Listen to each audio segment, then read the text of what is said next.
The Ethiopian Bible is one of the oldest and most enigmatic collections of sacred texts in the world.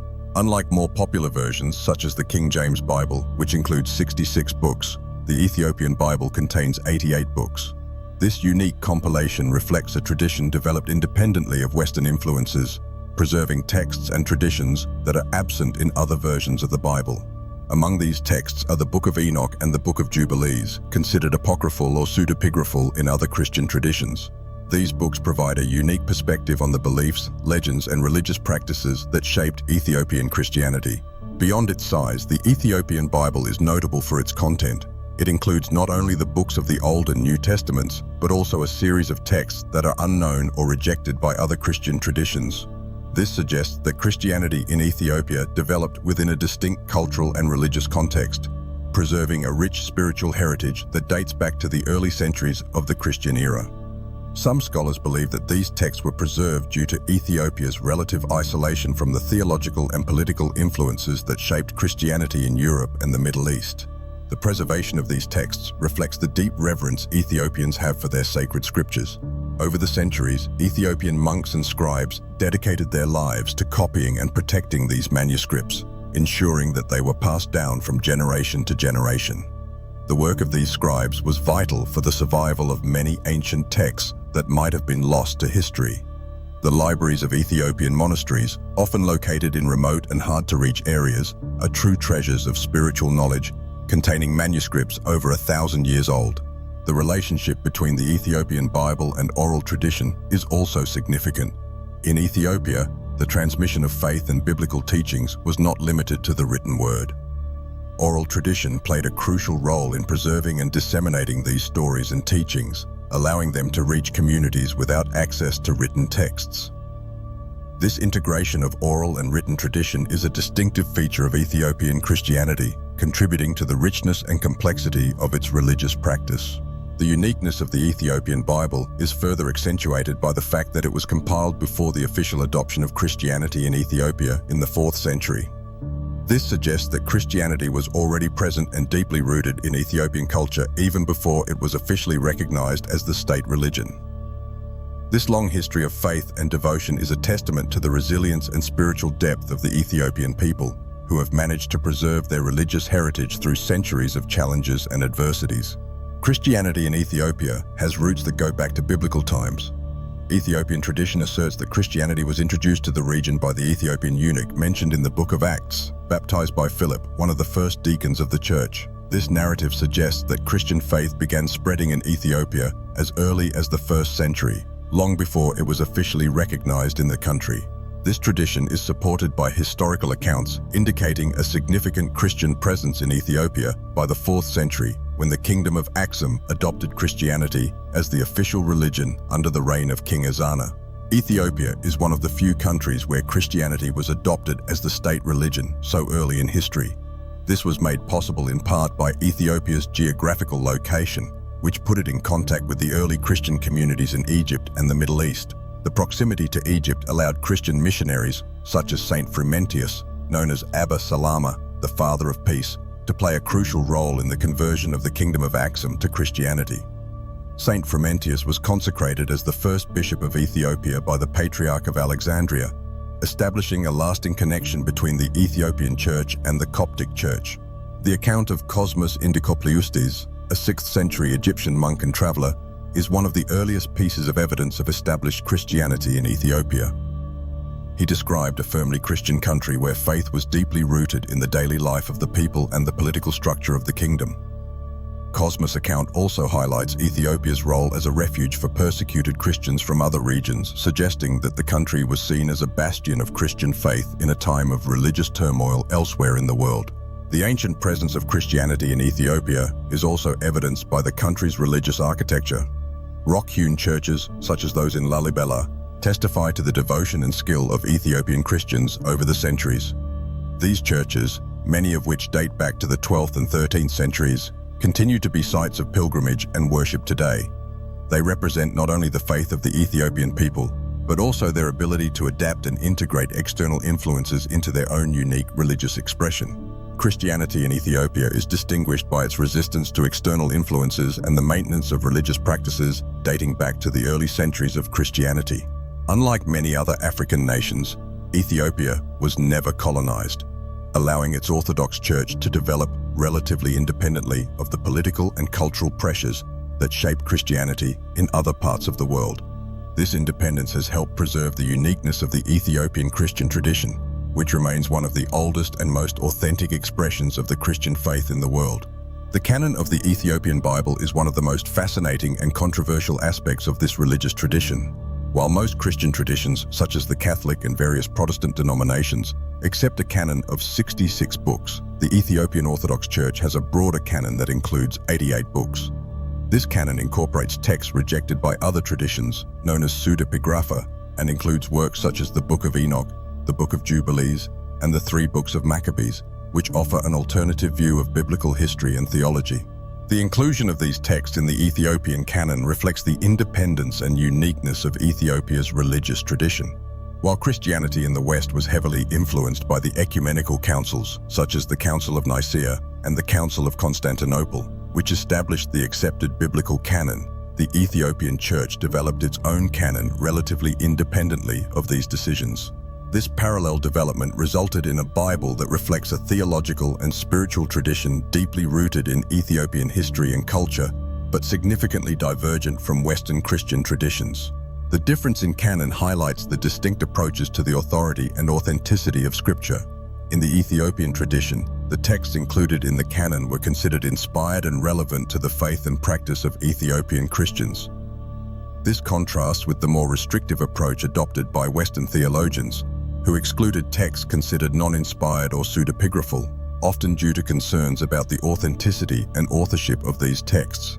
However, for Ethiopian Christians, these additional texts offer a richer and more complete view of biblical history and theology. The Ethiopian canon reflects Ethiopia's unique cultural and religious influences. For example, the Book of Enoch, part of the Ethiopian canon, plays an important role in the cosmology and worldview of Ethiopian Christians. This book, which describes the fall of the angels and the judgment of the wicked, is considered a central work in the Ethiopian tradition, although it has been widely rejected by other Christian traditions. The inclusion of the Book of Enoch in the Ethiopian canon reflects not only the importance of this text in the Ethiopian tradition, but also how Ethiopian theology developed independently and distinctly from Western traditions. The preservation of the Ethiopian canon over the centuries is a testament to the dedication of Ethiopian Christians to their faith and spiritual heritage. Although the broader canon has fallen into disuse, with the more restricted canon of 72 books declared by Haile Selassie being the most widely accepted today, the existence of multiple canons within the Ethiopian Orthodox Church is evidence of the diversity and richness of the Ethiopian Christian tradition. This diversity is one of the reasons why the Ethiopian Bible continues to be one of the most fascinating and least understood compilations of sacred texts in the world. The story of the Queen of Sheba and her connection with King Solomon is one of the most intriguing and significant narratives in Ethiopian tradition. According to the Kebra Nagast, an Ethiopian sacred text, the Queen of Sheba, known as Makeda in Ethiopian tradition, traveled from her homeland in Ethiopia to Jerusalem in the 10th century BC. She made this journey to seek the wisdom of King Solomon, famous for his justice and divine wisdom. The meeting between the two monarchs resulted not only in an exchange of gifts and knowledge, but also in the birth of a son, Menelik, who later became the first emperor of Ethiopia. Menelik, according to Ethiopian tradition, not only inherited his mother's throne, but also brought with him the Ark of the Covenant, the sacred artifact that contained the tablets of the 10 Commandments. It is believed that the Ark is kept in the Church of Our Lady Mary of Zion in Aksum, giving Ethiopia a special status among Christian nations. The story of the Queen of Sheba and Menelik is central to Ethiopian national identity, and the Kebra Nagast is considered one of the most important texts in shaping the country's history and culture. This narrative reinforces the idea that Ethiopian royalty has a divine lineage, tracing its origins to King Solomon and, by extension, to King David himself. The historicity of the Queen of Sheba and Menelik has been a subject of debate among scholars, but archaeological evidence and recent genetic studies lend some support to the narrative. In 2012, a genetic study revealed that many Ethiopians possess a mix of genes from the Middle East, particularly from regions such as Israel, Egypt, and Syria, dating back to about 3,000 years ago. This suggests a significant migration of people from these regions to Ethiopia during the time when the Queen of Sheba is said to have lived. These genetic findings provide a scientific basis that may support the narrative of the Kebra Nagast, although much debate remains over the interpretation of this evidence. Beyond its religious significance, the story of the Queen of Sheba and Menelik also plays a crucial role in the politics and legitimacy of the Ethiopian monarchy. For centuries, Ethiopian emperors claimed direct descent from Menelik and, by extension, from Solomon, which conferred upon them a divine and unquestionable authority. This Solomonic lineage was interrupted only in 1974, with the deposition of the last emperor of Ethiopia, Haile Selassie. Even after the fall of the monarchy, the story of Menelik continues to be a central part of Ethiopian identity, symbolizing the continuity and resilience of the nation. The Kebra Nagast is not only a religious text, but also a literary and historical work that has profoundly influenced Ethiopian culture. It offers a vision of Ethiopia as a nation chosen by God, destined to be the guardian of the Ark of the Covenant and heir to Solomon's wisdom. This vision of itself as a special nation has sustained Ethiopian pride and identity through the centuries, especially in times of adversity. The story of the Queen of Sheba and Menelik, with its mix of myth, religion, and history, continues to be a source of inspiration and fascination for Ethiopians and for scholars and believers around the world. The Ge'ez language is more than just a means of communication. It is the heart of the liturgy, culture, and identity of the Ethiopian Orthodox Church. As a liturgical language, Ge'ez occupies a position similar to Latin in the Roman Catholic Church, serving as a link to the oldest traditions of Ethiopian Christianity. Although it is no longer spoken as a native language, Ge'ez is taught in monasteries and religious schools, ensuring that sacred texts can be read and understood in the form in which they were written. The preservation of this ancient language is a testament to the devotion of Ethiopians to their spiritual heritage. Ge'ez also plays a central role in the preservation of the sacred texts of the Ethiopian Bible. As the original language in which many of these texts were written, Ge'ez allows Ethiopian scholars and clergy to maintain a direct connection with the words and teachings of the first Christians in their country. This is particularly important because many theological and cultural nuances of the texts can be lost or misinterpreted in translations into other languages. Reading the sacred texts in Ge'ez allows for a deeper and more authentic understanding of Ethiopian Christian faith in its purest and most original form. However, the use of Ge'ez has also contributed to the obscurity of the Ethiopian Bible outside Ethiopia. As a language that is not widely spoken or understood, Ge'ez has been a barrier to the dissemination of these sacred texts among Christians in other parts of the world. Although efforts have been made to translate the Ethiopian Bible into more widely spoken languages, such as English and Amharic, these translations often do not fully capture the complexities and subtleties of the original texts. This has made the Ethiopian Bible relatively unknown and inaccessible to most Christians outside Ethiopia. The lack of access to the Ethiopian Bible due to the language barrier has also led to a lack of recognition of its historical and theological importance. For many Christians around the world, the Ethiopian Bible is seen as a curiosity or a relic of a distant and exotic Christian tradition, rather than a legitimate source of teachings and sacred scriptures. This contrasts with the view of Ethiopians, who consider the Ethiopian Bible to be the purest and most complete expression of God's Word, transmitted through the centuries without the interference and alterations that marked other Christian traditions. Recently, interest in Ge'ez and the Ethiopian Bible has been growing, driven by scholars and theologians seeking to explore the spiritual and historical richness of this unique tradition. Efforts are being made to digitize and translate the sacred text from Ge'ez into other languages, making them more accessible to a global audience. These efforts not only help preserve Ge'ez as a living and vibrant language, but also contribute to the recognition of the Ethiopian Bible as an important and often overlooked part of the global Christian heritage. The Ethiopian Orthodox Church, also known as Tewahedo, is one of the oldest Christian churches in the world and has played a central role in the preservation and dissemination of the Christian faith in Ethiopia. Officially founded in the 4th century, under the leadership of King Ezana of Aksum, the Ethiopian Orthodox Church has roots in even older traditions, dating back to the first Christians in the region. The word Tewahedo means unity or being one, reflecting the central belief of the Church in the unity of Christ's nature, a doctrine that distinguishes it from other Christian traditions, such as Roman Catholicism and Protestant churches. The Ethiopian Orthodox Church has been the guardian of the Ethiopian Bible for centuries, ensuring that the sacred texts were preserved and transmitted with fidelity. This task was not easy, given the various threats the Church faced throughout its history, including foreign invasions, persecutions, and political pressures. However, the Church managed to maintain its independence and devotion to the Orthodox faith, thanks in part to its strong connection with the monastic tradition.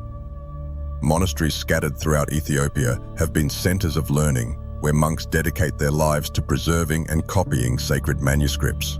One of the most notable characteristics of the Ethiopian Orthodox Church is the existence of multiple canons within its tradition. The broader canon, which includes 81 books, reflects the rich diversity of Ethiopian theology and spirituality, incorporating texts that are unknown or rejected by other Christian traditions. This canon is complemented by the more restricted canon of 72 books, declared the official version of the Ethiopian Bible by Emperor Haile Selassie in the early 20th century. The coexistence of these canons is a testament to the flexibility and depth of the Ethiopian Christian tradition, which values both the preservation of orthodoxy and the inclusion of spiritually significant texts. The Ethiopian Orthodox Church also plays a vital role in the cultural and social life of Ethiopia. It is not only a religious institution but also a unifying force that shapes the country's national identity. The Church is one of the largest landowners in Ethiopia and has a significant influence on education and community life. Religious holidays, such as Timkat, Epiphany, and Fasika, Easter, are celebrated with great devotion and pomp, bringing together thousands of people in festivals that combine elements of faith, tradition, and culture. These celebrations reflect the deep immersion of Christianity in the daily life of Ethiopians and the central importance of the Orthodox Church in their society. The role of the Ethiopian Orthodox Church in preserving Ethiopian faith and culture has been recognized and respected by Christians from other traditions. The Church maintains close ties with the Coptic Church in Egypt and with other Eastern Orthodox churches, which share a common heritage and similar theology. Despite theological differences with other Christian traditions, the Ethiopian Orthodox Church is seen as an example of faith and resilience, having maintained its identity and practices intact through centuries of challenges and changes. This example of fidelity to tradition and faith continues to inspire Christians around the world. The survival of the Ethiopian Bible through the centuries is a testament to the unwavering commitment of Ethiopians to their faith and spiritual heritage. Despite numerous challenges, including foreign invasions, internal wars, and religious persecutions, the Ethiopian Bible was preserved with great zeal by the monks, clergy, and faithful of the Ethiopian Orthodox Church. These sacred texts were carefully copied by hand onto goatskin scrolls and kept in remote and inaccessible monasteries, protected from the dangers that threatened their existence. The dedication of Ethiopians to preserving these manuscripts reflects the central importance that the Bible occupies in their religious and cultural life. The preservation of the Ethiopian Bible was not only a matter of physical conservation, but also of spiritual transmission. For centuries, the Bible was passed down from generation to generation, not only through written texts, but also through oral tradition and liturgy. In Ethiopia, the reading and recitation of the Bible are integral parts of religious life, and the sacred texts are taught in monastic schools, where students learn the Ge'ez language and study the scriptures in their original form. This tradition of learning and devotion has ensured that, even in times of persecution or adversity, the faith and teachings contained in the Ethiopian Bible continued to be passed on. The attacks by foreign forces, such as the Muslim invasions during the 16th century, posed a significant threat to the survival of the Ethiopian Bible. During these conflicts, many manuscripts were destroyed or lost, and churches and monasteries were looted. However, the unwavering faith of Ethiopians and their determination to protect their sacred texts allowed many of these manuscripts to be hidden and preserved for future generations. The Ethiopians' resistance in protecting their spiritual heritage during these difficult times is a testament to their devotion and belief in the eternal importance of the Bible. In addition to external threats, Ethiopia's own geography played a role in preserving the Ethiopian Bible. The country's mountainous topography, with its high plateaus and deep valleys, created natural refuges where monasteries and churches could be established in remote and inaccessible locations. These isolated locations helped protect the sacred text from invasions and destruction. and many of the oldest manuscripts of the Ethiopian Bible were discovered in mountain monasteries. These locations also provided an environment of contemplation and devotion, where monks could dedicate their lives to copying and preserving the scriptures, ensuring their continuity through the centuries. In the modern era, the preservation of the Ethiopian Bible continues to be a priority for the Ethiopian Orthodox Church and the academic community. Efforts have been made to digitize and catalog ancient manuscripts, allowing these texts to be accessible to scholars and believers around the world. The discovery of illustrated Christian manuscripts, such as the one found in 2010 in a mountaintop monastery, demonstrates that there is still much to be discovered about Ethiopia's rich spiritual heritage. These preservation efforts not only ensure that the Ethiopian Bible continues to be a living source of faith and inspiration, but also help protect one of the oldest and most valuable cultural treasures in the world. The exclusion of the Ethiopian Bible from the canon accepted by most Western Christian traditions is a complex and multifaceted issue, rooted in theological, historical, and political debates. One of the main reasons for its exclusion is the presence of texts that are considered pseudepigrapha, works attributed to biblical authors but actually written by others, often centuries after the events described. These texts, such as the Book of Enoch and the Book of Jubilees, were rejected by the ecumenical councils of the early centuries of Christianity, which defined the canon of scriptures accepted by the Catholic and Orthodox churches. The councils of Nicaea in 325 and Constantinople in 381 played a crucial role in the formation of the accepted biblical canon. During these councils, Christian leaders gathered to decide which books should be included in the New Testament, establishing strict criteria to determine the authenticity and divine inspiration of the texts. Books that did not meet these criteria were excluded, and many of the texts present in the Ethiopian Bible were deemed non-canonical. The decision to exclude these texts was motivated by the desire to create a unified and consistent Bible, which could be used to promote orthodoxy and combat the heresies that were spreading at the time. The exclusion of the Ethiopian Bible also reflects the theological and cultural differences between the Ethiopian Orthodox Church and the Western churches. While Western Christian traditions emphasize the need for a closed and uniformly accepted canon, the Ethiopian Orthodox Church adopted a more inclusive approach, recognizing the spiritual and theological importance of texts rejected by other traditions. This broader approach allowed the Ethiopian Church to preserve a rich heritage of ancient Christian literature, but it also isolated it from Western traditions, which viewed these texts with suspicion. The exclusion of the Ethiopian Bible also had political consequences.